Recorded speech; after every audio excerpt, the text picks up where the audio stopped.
Hello everyone, and I'm Ritu Sharma here. In today's video, we'll talk about index numbers.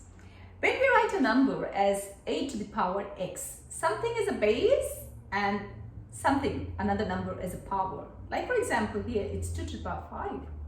When we write a number as 2 to the power 5, this is called a number in the index form, where 2 is called the base number and 5 is called the power. Power, exponent, or the index, they are the same terms.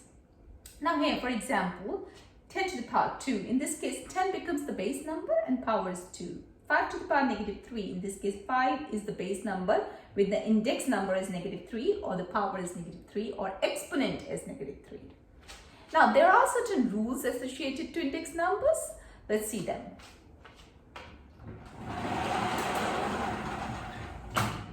So these are rules or laws of indices. Now, as we said before, the base number cannot be 0, and we are studying now the plural of index numbers. So this means plural means you have more index numbers involved. On this board, if you notice, there are two different bases, A and B in general. Otherwise, you have 2, 3, 6 also. But on the left side of the board, when we're talking about general index numbers, we have A and we have a B also. And we are putting the restriction that A and B can never be equals to 0. A and B can take any non-zero values other than 0. That is what it means. Now the first law is that if you have a to the power x times a to the power y, this means if the base numbers are same and those two index numbers are multiplied to each other, then if in case the base number is same, then the powers are added. Example is there. If you have 2 to the power 3 times 2 to the power 2. So 2 to the power 3 is 8 and 2 to the power 2 is 4, and 8 times 4 is 32. But if you apply it straight away, keeping the rule, adding the powers, this is 2 to the power 5, and we know 2 to the power 5 is also 32. 2 to the power 5 means you're multiplying 2 to itself 5 times. So it is 2 times 2 times 2 times 2 times 2. So when you multiply 2 to itself 5 times, the answer is 32. So the first rule is saying that if the base is common, the same base, then the powers are added. Now the second rule is when the base is same and you have a division in between, you're dividing two index numbers which have the same base, or you write a to the power x over upon a to the power y, then this number which is there, the power in denominator goes in subtraction at the top in the numerator.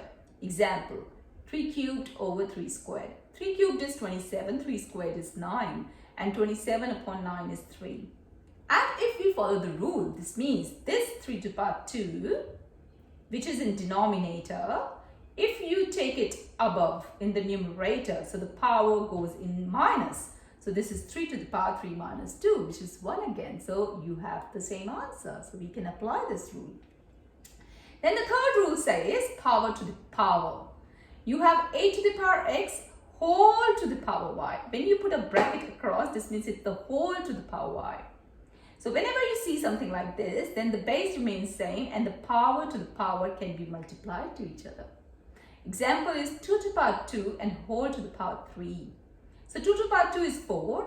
4 to the power 3 means you are timesing 4 by itself 3 times. So 4 times 4 times 4. 4 times 4 is 16, times 4 is 64. But let's see what we get with the rule. The rule says that the power to power can be timed. So this becomes 2 to the power 6. And when you do 2 times 2 multiplied to itself 6 times, it's again 64. So we can apply this rule. Now the fourth rule is if you have two numbers in product and the power to the product. So this means you can split the bases with the same power. Example, if you have 2 times 3 and whole to the power 2. So actually 2 times 3 is 6. 6 is squared, we know is 36. But if we go by the rule splitting them, so this is 2 to the power 2 multiplied 3 to the power 2. 2 to the power 2 is 4, 3 to the power 2 is 9. So 4 times 9 is 36 again. So we can use the rule. Then the fifth rule is fraction to the power. A over B in this case is a fraction and it has a power. Yeah. So this rule says that you can take the power separately on the numerator and the denominator. Look at the example. So it's 2/3 cubed. This means the fraction 2/3 is multiplied to itself 3 times. So it's 2/3 times 2/3 times 2/3, which is 8/27. But if you go by the rule, if you split the power, so it's 2 cubed over 3 cubed, and 2 cubed again is 8 and 3 cubed is 27. So we can use this rule. Okay, coming to this next rule, which is any base number is not 0, we talked about it. Whatever the base is in the power 0 is always 1. We'll come back to this point and I'll tell you why it is so. But okay, for now let's look at point 7, the law number 7. This is the law if the base has a negative power. Very interesting law. If you see power is negative, to make it positive you can flip it. Bring it down and the power is now positive. So if you see, for example, 2 to the power minus 5, it can be written as 1 upon 2 to the power 5. So if you see a negative power, to make it positive, you can change its position. So 2 to the power -3 can be written as 1/2 to the power 3. Okay. Now come to this one. This is a base number to a fractional power. Interesting, isn't it? That would be a bit difficult, but for now you can just note it down and we'll explain it in a separate video later. But for now, it's a to the power x upon y. So this can be written as y root of a to the power x. I'll come to this point later, in another video. This needs more of, explanation, which I'll do it later. All right, so after this, let's first understand why do we say that any base to the power 0 is always 1. There has to be some logic, there has to be some reasoning behind it. So let's have a look at this number line. Number line we all know. I've written a squared means a is multiplied to itself 2 times and all that. And a to the power n in general means a is multiplied to itself n times. That's a general one.